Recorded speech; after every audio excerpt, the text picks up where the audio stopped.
네, 이번엔 최재순 서경대 토목과 교수와 전화 연결을 통해서 이야기 나눠보겠습니다. 최 교수님 안녕하십니까? 예, 안녕하십니까. 최재순입니다. 네, 이 지역에 과거 큰 지진이 발생한 적이 있습니까? 예, 이 부안 지역에는 2001년에 지진 규모 3 이상이 2회가 발생했고요.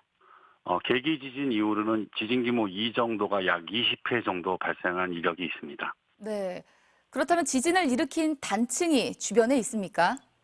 이쪽에 대해서는 아직 그 단층 연구단에서 주로 연구 결과가 많이 없고요. 추정 단층이라고 되는 것들이 전주 단층, 정읍 단층, 함열 단층 등이 있습니다. 네, 그렇군요. 그렇다면 이번 지진이 본진일까요? 아니면 앞으로 이 지역에 또 다른 큰 지진에 대한 가능성은 있을까요? 없을까요?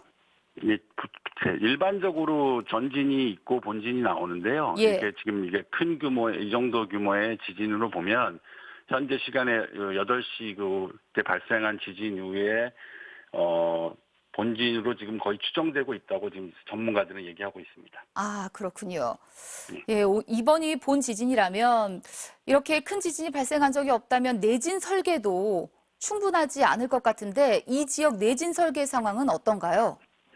이 지역 내진 설계는 전북은 예전부터 지진 규모 1교역으로 돼 있고요. 예, 예전에 우리가 알고 있던 홍성 지진이나 큰 지진이 발생한 부근이기 때문에 1997년부터 내진 설계가 공공시설물로 이루어져서 앞서 있습니다. 그래서 대부분의 그 알고 있는 SOC 사회 간접 자본에 대한 그 내진 설계는 이루어졌다고 보고요. 예, 다만 이제 건축물에 한해서는 1917년 우리 경주 지진 이후에 내진 설계가 굉장히 강화되거든요. 예.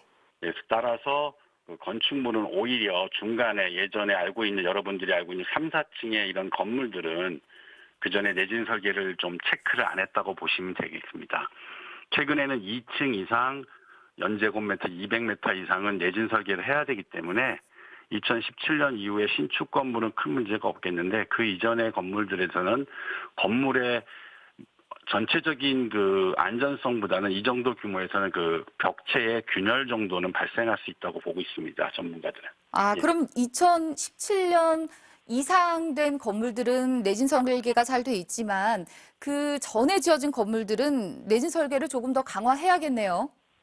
공공시설물은 지금 내진 보급률을 80%까지 올리고 있습니다. 예, 다만 이제 저희가 사재, 즉 민간 건축물은 민간이 주체지 않습니까? 예, 그래서 행정안전부가 여러 그 내진 설계 보강에 대한 유인책들을 사용하고 있지만 그것이 이제 비용이 많이 발생하다 보니까 효과가 좀 미비한 상태입니다. 따라서 이런 거에 대한 어떤 그 인센티브 제도를 좀 빨리 만들어서 저희가 중간에 지금 알고 있는 3층, 4층에 이런 우리가 다가구, 다세대 뭐 이런 건물들 있지 않습니까? 작은 건물들. 이런 것들에 대한 그 민간 건축에 대한 보강이 앞으로 좀 계속 이루어져야 될 거로 보이고 있습니다. 네. 오늘 이야기 잘 들어봤습니다. 감사합니다. 예.